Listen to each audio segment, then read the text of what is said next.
village, far from the noise of modern life, lies an old forgotten graveyard.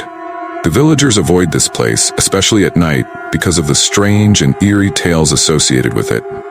Among the overgrown tombstones and decaying mausoleums, there is one grave that remains untouched by time. The villagers call it Zinda Quber, the living grave. Legend has it that years ago, during a time of famine and desperation, a cruel landlord named Razak ruled over the village. He was fear. The villagers, paralyzed by fear of Razak's wrath, stood frozen in their tracks as the horrific scene unfolded. Little Ilyas, just a boy, screamed and pleaded for mercy, his cries echoing through the still night air like the wailing of a banshee. Desperation filled his voice, resonating with the hearts of the villagers, but the grip of terror held them tight. They averted their eyes, unable to witness the atrocity, convincing themselves that it was better to remain silent than to incur the wrath of the landlord. As the night deepened, Ilyas's pleas grew fainter, replaced by the ominous sounds of shovels striking dirt and the rustle of leaves whispering secrets. With every clump of soil that fell, the villagers felt the weight of their complicity, a shared guilt that would haunt them forever. When the chilling silence finally enveloped the graveyard, the villagers were left with an uneasy sense of dread. They knew they had abandoned a child to his fate, and that night, as darkness shrouded the village, they were haunted by strange noises that emanated from the graveyard. Whispers curled through the air like tendrils of smoke, intertwining with the soft sobs that seemed to echo from the depths of the earth. It was as if the very ground mourned for the boy they had allowed to be sacrificed. But beneath the whispers, there was something else, a low, guttural sound, an unnatural growl that sent shivers down their spines. As dawn broke over the village, casting pale light across the landscape, the villagers awoke to an unsettling sight. Razak, the feared landlord, was found lifeless in his grand mansion. His face, once a mask of power and control, was now frozen in an expression of sheer terror. Dirt was caked under his fingernails, and his hands were scratched and raw, as if he had fought desperately to claw his way out of a grave. The villagers could only gasp in horror, recognizing the unspoken truth, that Ilyas's spirit had risen, seeking justice from the very man who had condemned him to a fate worse than death. From that day forward, the grave where Ilyas was buried became known as Zinda Quber, the living grave. It was said that the boy's soul had never found peace, forever tethered to the graveyard where he had met his tragic end. His spirit now roamed the grounds, a spectral figure caught between two worlds, waiting for someone to avenge his untimely demise. The villagers whispered that anyone who dared to approach the grave would hear faint cries rising from beneath the ground, as if Ilyas were still alive, trapped in eternal suffering. Those who ventured too close soon vanished without a trace, swallowed by the earth or driven to madness by the sorrowful wails of the boy they had forsaken. The air became thick with fear, and the legend of Zinda Quber spread, a chilling reminder of the price of silence and the haunting consequences of their inaction.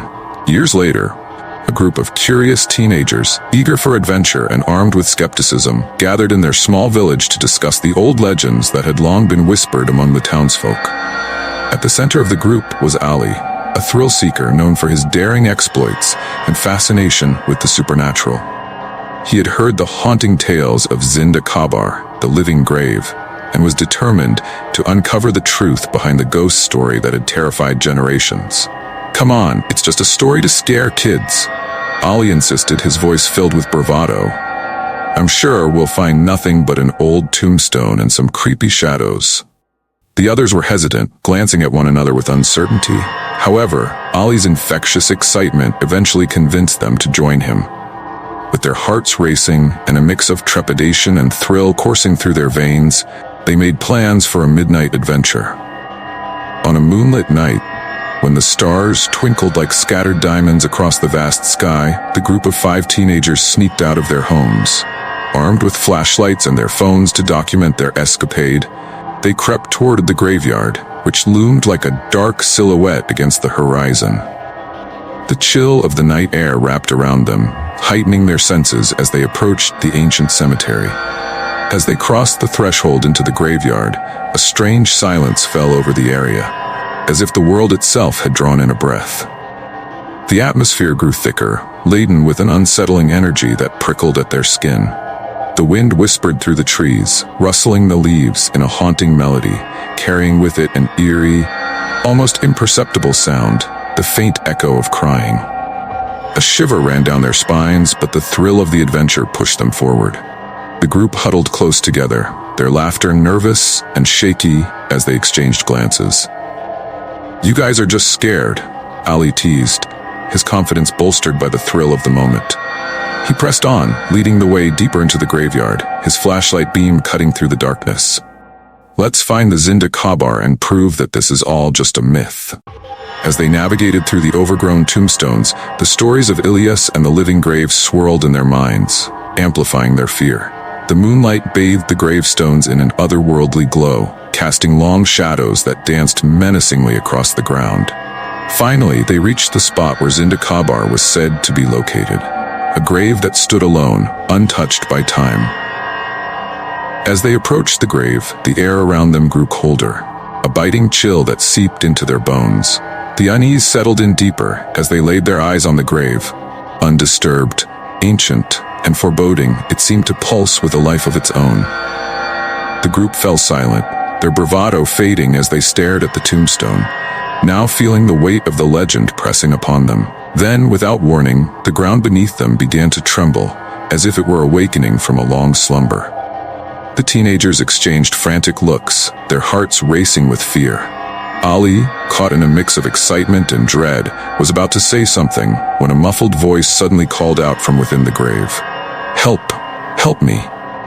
The voice was soft, filled with anguish and despair, reverberating through the silence of the night. It sent a shockwave of terror through the group, and for a moment, they stood frozen in disbelief. The reality of the legend hit them hard, and the laughter that had filled the air just moments ago evaporated like mist.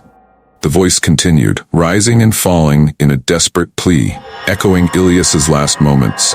Panic surged through them, and the group instinctively stepped back, their instincts screaming at them to flee. But Ali, driven by a mix of fear and curiosity, pushed forward, staring into the grave. "What the hell is happening?" he whispered, his voice barely audible over the haunting cries that seemed to envelop them. As the ground trembled more violently, it felt as if the very earth was alive, yearning to reveal its secrets. The wind howled through the graveyard, intensifying the chaos, and for a fleeting moment, they could see shadows moving in the periphery, dark figures whispering in the dark. Ali's heart raced as he realized that they were no longer alone, and the legends of Zinda Quber were not mere tales, they were a warning. Panicked, the group tries to leave, but the graveyard won't let them. One by one, they start experiencing terrifying visions. They see the boy, Ilias, in the shadows, his eyes wide with terror, his hands reaching out from the earth. The ground beneath their feet feels soft, as if the earth is pulling them down. Ali, desperate and filled with guilt for dragging his friends into this nightmare, tries to escape, but the cries of Ilias echo in his head. In the end, only one member of the group manages to stumble back to the village, her face pale and her mind shattered. She speaks of a voice, a child's voice, calling from beneath the ground. No one believes her. But they notice that Zinda Quber seems different now, newly disturbed, as if something or someone has been set free. Thank you for watching this chilling tale of Zinda Quber. If you enjoyed this story and want more spine-tingling content, don't forget to like, share, and subscribe to our channel. Follow us for more horror stories that will keep you up at night. Until next time, beware of the whispers in the dark. They might be closer than you think.